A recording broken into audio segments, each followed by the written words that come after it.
Gimana kabarnya hari ini anak-anak?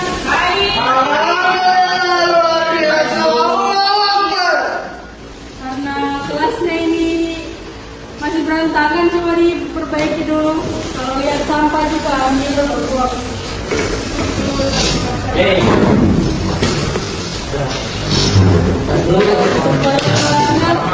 Proses pembelajarannya itu nyaman dan ternyata sudah betul.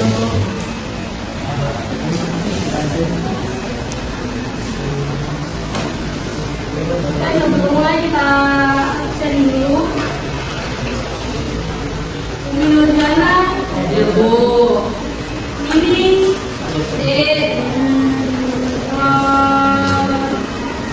ada yang tidak hadir? Ahmad Syahroni. Baik, assalamualaikum warahmatullahi wabarakatuh. Waalaikumsalam. Alhamdulillah, nahmaduhu wa nasta'inuhu wa nastaghfiruhu wa na'udzu billahi min shururi anfusina wa min sayyi'ati a'malina. May yahdihillahu fala mudilla lahu wa may yudlil fala hadiya lahu. Asyhadu an la ilaha illallah wa asyhadu anna Muhammadan rasulullah. Puji syukur kehadirat Allah Subhanahu wa taala yang telah memberikan kita kesehatan hingga kita bisa berkumpul kembali di kelas ini dengan keadaan yang sehat walafiat. Kemudian tak lupa juga kita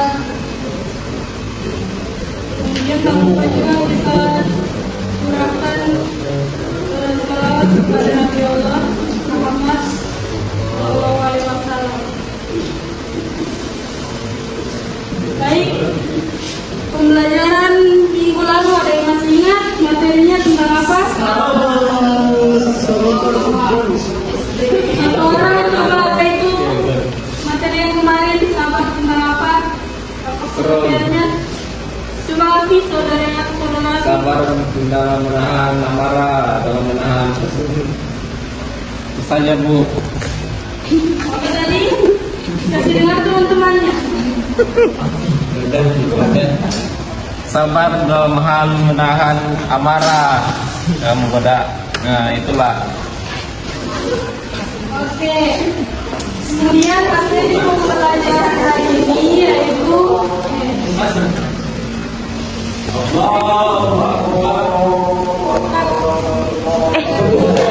kandas. Saya kandas. Saya mau safari.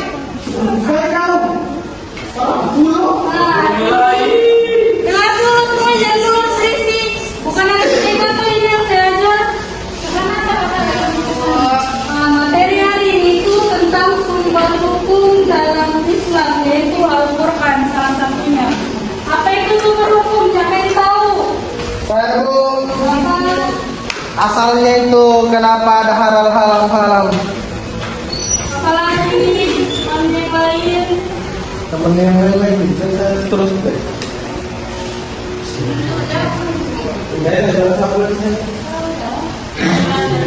Oke. Tujuan kita mempelajari ini yaitu bisa menjelaskan pengertian Al-Quran, kemudian menjelaskan kedudukan Al-Quran. Itu kita mengetahui juga Al-Quran itu sebagai sumber hukum Islam. Kita juga mengetahui fungsi-fungsi Al-Quran. Juga kita bisa menjelaskan kandungan hukum dalam Al-Quran dan juga menyebutkan contoh hukum yang terdapat dalam Al-Quran. Lanjut, sumber hukum Islam. Tadi temannya betul ya, sumber hukum Islam seperti kayak pedoman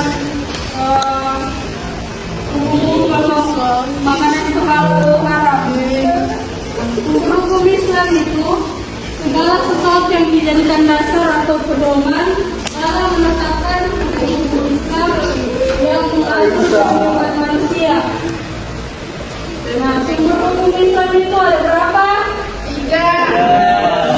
Ada 3. Yang pertama ada Al-Quran. Yang kedua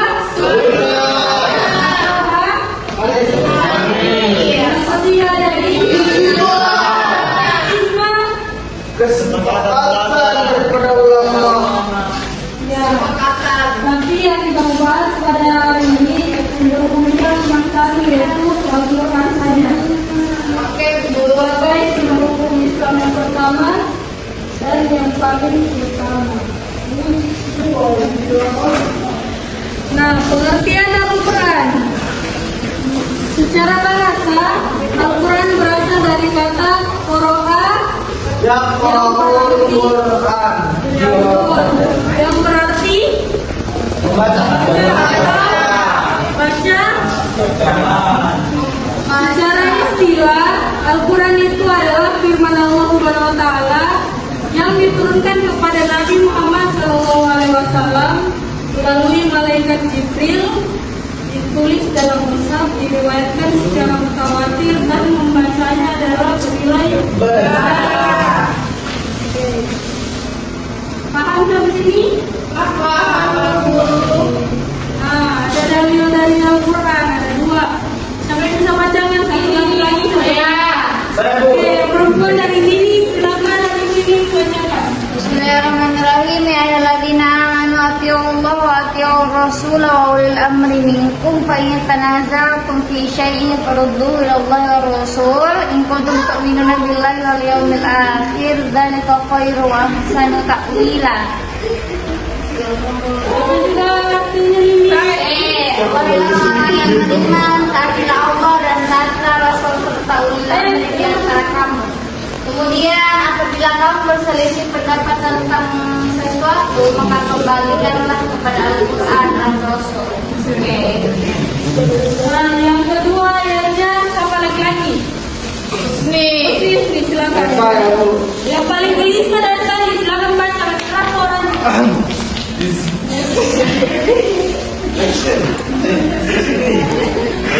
أعوذ بالله من الشيطان الرجيم. Baik. بسم الله الرحمن الرحيم. ونزلنا عليك الكتاب تبيانا لكل شيء وهدى ورحمة وبشر للمسلمين. Dan kami turunkan kitab Al-Quran kepadamu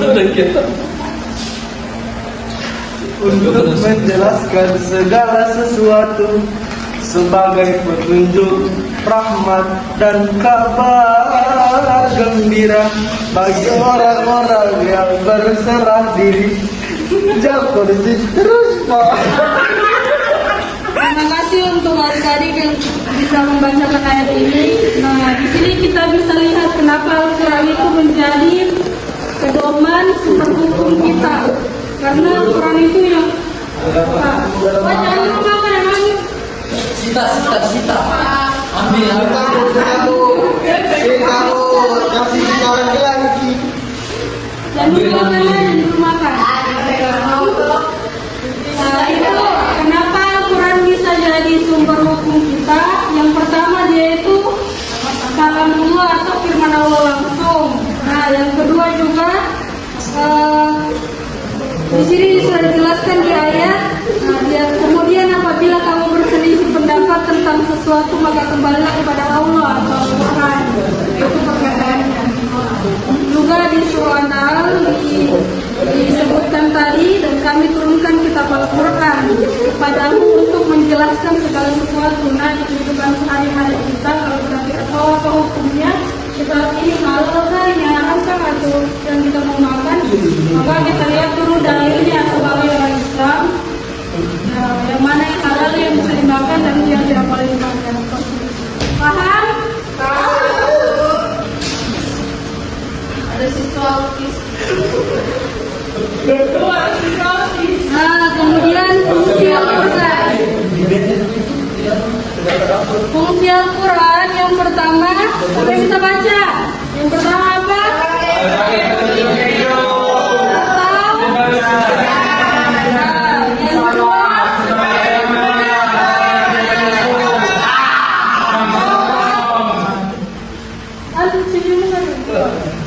Yang ketiga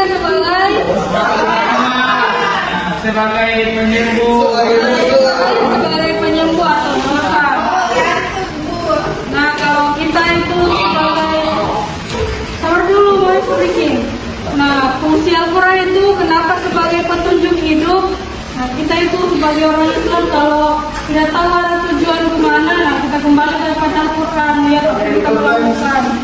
Kemudian itu sebagai pembeda antara yang benar dan yang salah. Kalau kita mau lihat dia kenapa dia salah, berarti kita lihat dari Al-Quran itu salah yang dilakukan. Kalau salah, ya kecil. Kalau yang betul juga bilang kita lihat dari Al-Quran, dia betul apa yang dia lakukan. Nah, kita ikuti juga dari Al-Quran. Oke, cara ini materinya.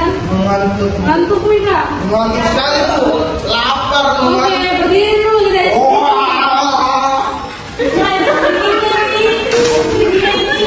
Saya ibu butuh 4 orang maju, perempuan 2 orang maju.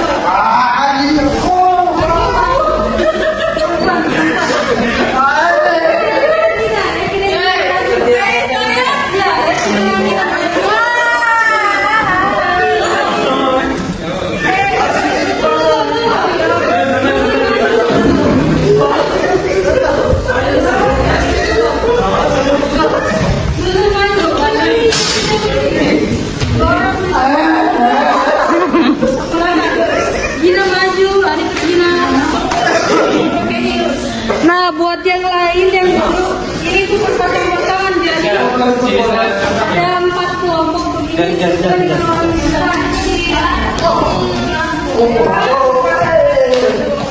Di sini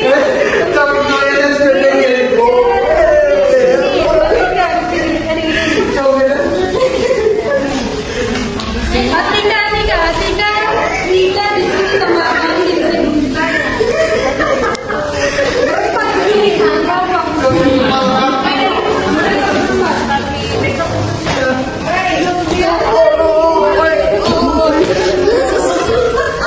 Ini bagi dua. Ini 2 orang.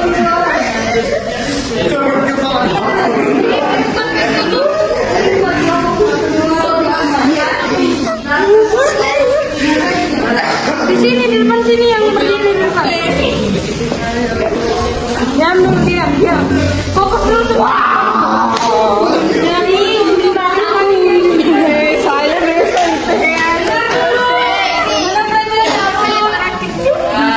jadi ada 4 kelompok ini 1, 2, 3, 4 gabinya di bawah. Nah, di depan juga sini ada 4 orang pemain sponsor. Untuk yang di depan sini fokusnya sama Gina. Fokusnya cuma sama Gina, jangan yang lain. Nah, yang kelompok 2 fokusnya sama Happy juga. Fokus suara juga suaranya jangan ini yang kedua. Suaranya, oke?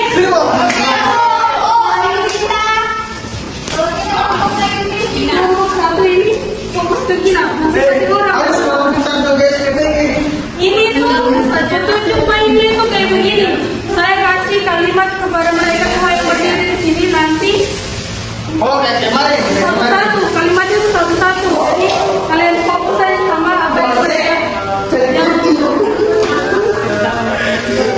Untuk keempat orang ini ada kata ini yang pertama.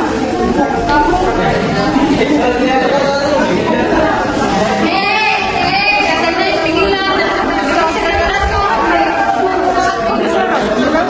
Kamu ini mau fokus sama lu.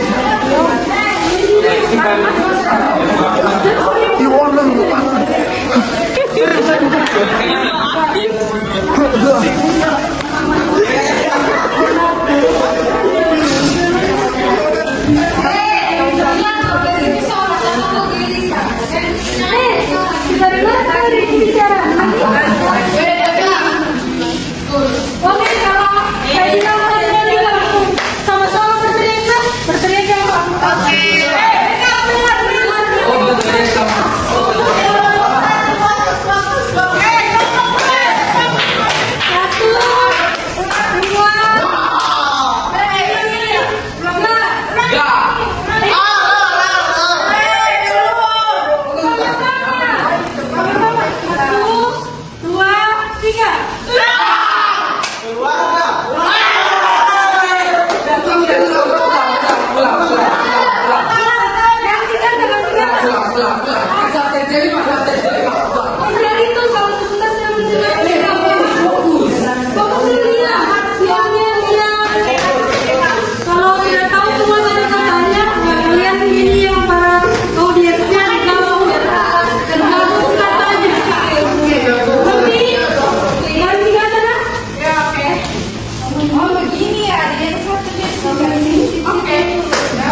Nanti kalau bermasalah di sini.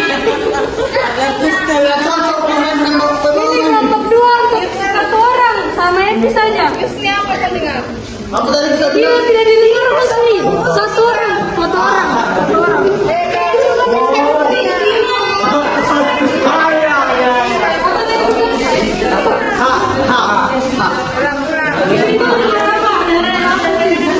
Oke, berarti katanya apa?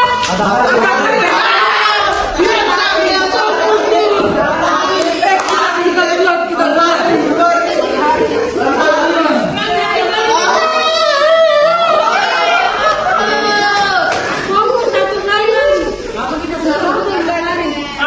Nanti digabung ini semua katanya.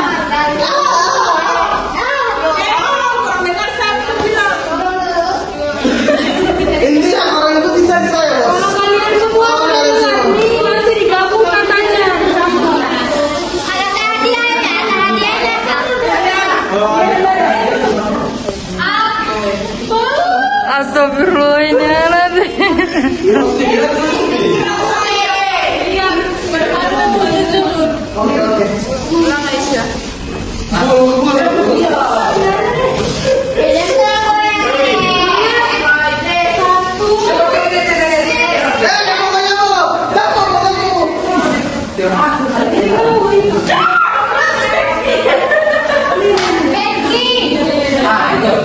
Oke, oke.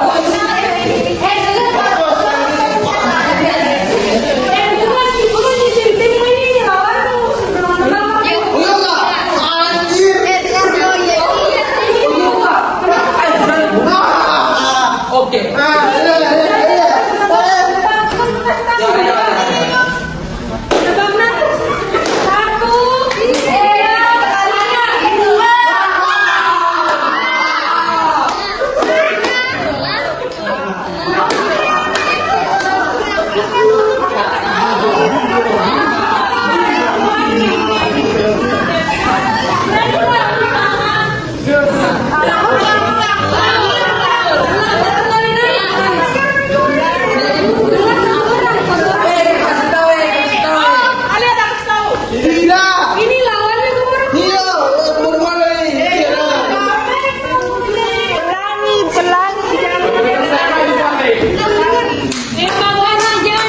Dia dulu karena beres ini kan tadi diam dulu nah. Ini kan tadi saya bagi 4 orang kelompok audiens. Masing-masing kelompok dengar 1 impostornya masing-masing. Jadi 1 kelompok itu dengar impostornya masing-masing 1. Bukan dengar semua.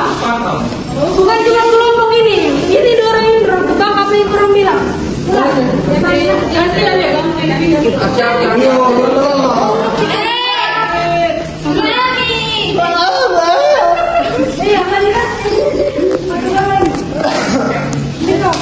yang tadi kasihan sedang terlalu.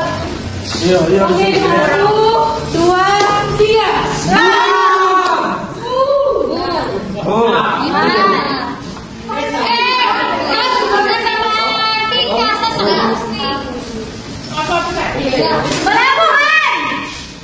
Betul.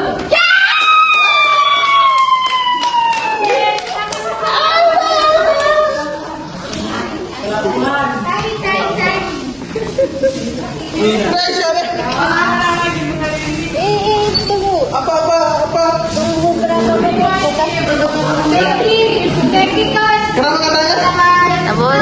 Masukkan. Ayo.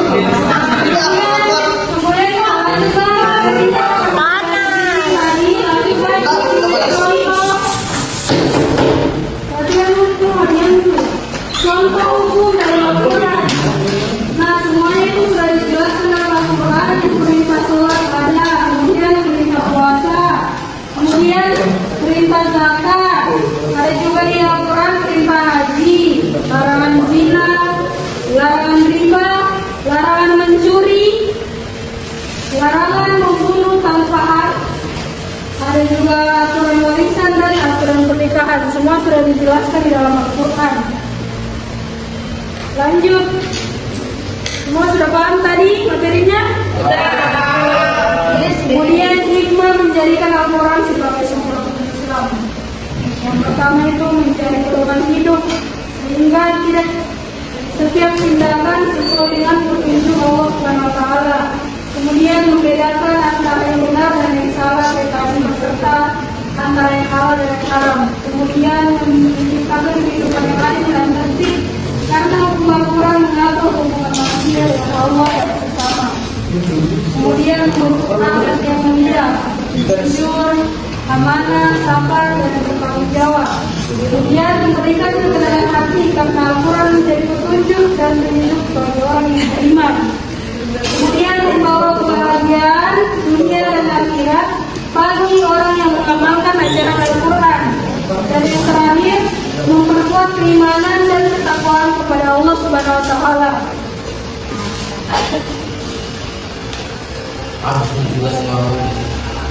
Tugas kelompok bagi dua saja ini.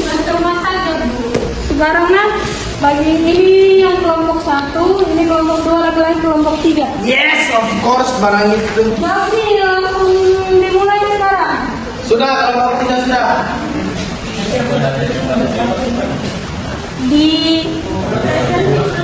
Dikerjakan 2 menit nah dari sekarang. Kelompok 3 sudah, Bu. Kelompok 1, kelompok 2 ini dari Evi sama Rista. Kelompok 3 sudah, Bu. Kelompok 3 sudah? Sudah. Maju.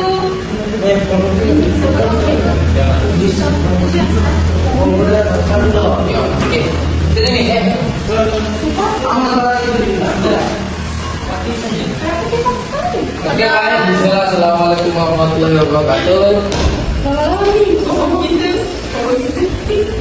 Kami perwakilan dari kelompok 3 menyelesaikan tugas yang telah diberikan kepada kami. Soalnya itu bayangkan jika Al-Quran tidak dijadikan pedoman hidup. Menurut kelompok kami, apa saja dampak bagi individu dan masyarakat akan dilihat oleh bayangkan teman-teman, Al-Quran tidak dijadikan sebagai pedoman hidup. Jamaah sekalian, Allah Subhanahu wa taala itu sudah turunkan Al-Quran sebagai pedoman hidup. Bayangkan naik motor, tidak ada pedoman kartunya. Buka HP, beli HP, tidak ada kartu pedomannya, Pak. Tidak tahu mana pencet mati, mana pencet forward, tidak tahu mana gas, mana rem. Begitulah kondisinya, teman. Bagi masyarakat, kita akan jadi beban masyarakat, Pak. Sudah itu saja. Oke, itulah pesan-pesan dari kelompok kami. Sekian, lagi bismillah, pasal dulu lewat. Assalamualaikum. Assalamualaikum warahmatullahi wabarakatuh. Waalaikumsalam. Silakan kembali tepuk tangan semuanya. Kemudian kelompok 2 silakan maju.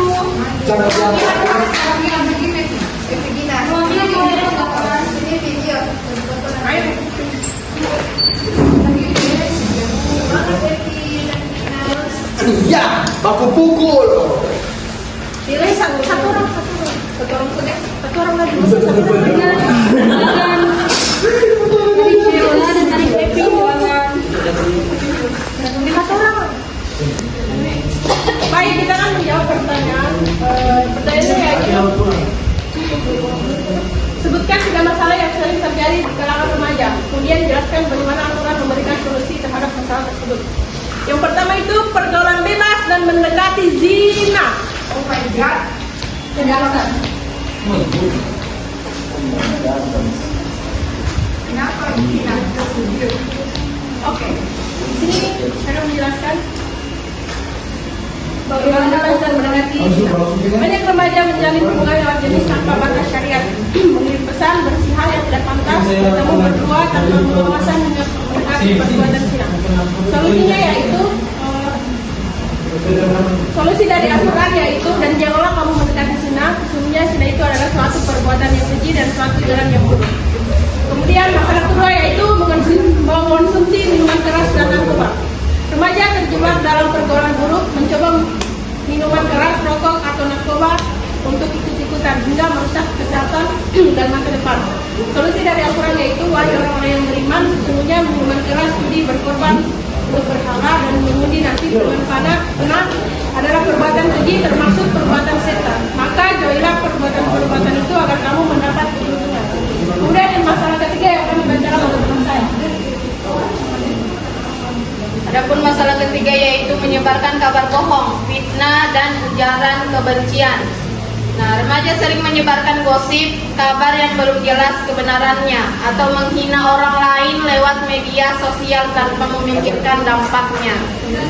Solusi dari Al-Quran yaitu, wahai orang-orang yang beriman, jika seseorang yang fasik datang kepadamu membawa suatu berita, maka telitilah kebenarannya, agar kamu tidak mencelakakan suatu kaum karena kebodohan, kecerobohan yang akhirnya kamu menyesali perbuatanmu itu. Quran Surah Hujurat ayat 6. Baik, itu saja sampai jumpa. Ya Bu, teman-temannya. Tiga perwakilan. Kamu tadi yang lain dulu. Yang di belakang yang tiba dengan teman-temannya.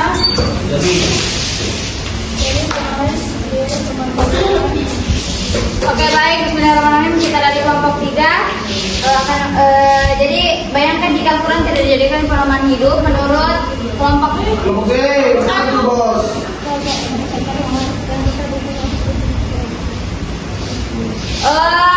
Perhatikan deh. Jadi 3 contoh hukum dalam Al-Quran yang bisa diterapkan dalam kehidupan sehari-hari, lalu jelaskan manfaatnya. Yang pertama yakni perintah sholat. Berlaku dalam kehidupan sehari-hari seperti sholat 5 waktu, berdoa, dan mengingat Allah setiap hari. Yang kedua yakni perintah berbuat jujur, tidak mencontek hasil ujian, mengembalikan barang yang bukan milik sendiri, dan berkata padanya.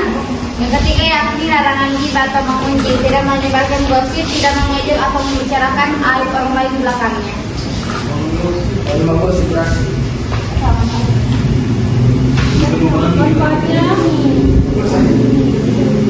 Manfaatnya itu mendekatkan diri kepada Allah, melatih kedisiplinan dan tanggung jawab, dan menenangkan hati dan pikiran. Tiga tuh. Perintah berbuat jujur. Islam mengajarkan umatnya untuk selalu berkata dan bertindak jujur. Manfaatnya mendapat memiliki banyak teman dan hubungan yang baik, terhindar dari masalah akibat kebohongan. Yang ketiga itu adalah larangan ghibah atau menggunjing. Dalil itu Al-Quran melarang membicarakan kebohongan orang lain di belakang. Manfaatnya terciptanya hubungan yang harmonis, terhindar dari permusuhan dan menumbuhkan sikap saling hormat.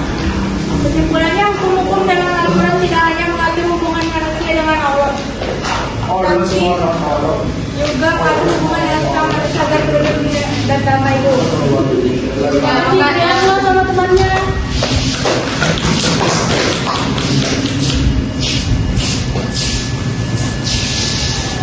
Nah, itu tadi materi dari itu, yaitu sumber hukum Islam, atau yang pertama yaitu Al-Quran. Nah, kesimpulannya itu Al-Quran merupakan sumber hukum Islam yang pertama dan paling utama, karena merupakan firman Allah Subhanahu wa Ta'ala yang diturunkan kepada Nabi Muhammad SAW sebagai pedoman hidup umat manusia.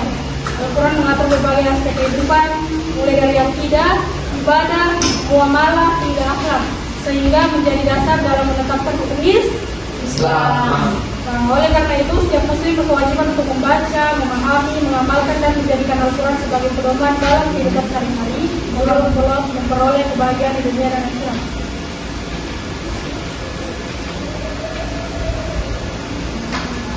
Baik, terima kasih atas perhatiannya. Ibu tutup kelas dengan ucapan alhamdulillah. Bagi ketuanya tolong doa sebelum pulang.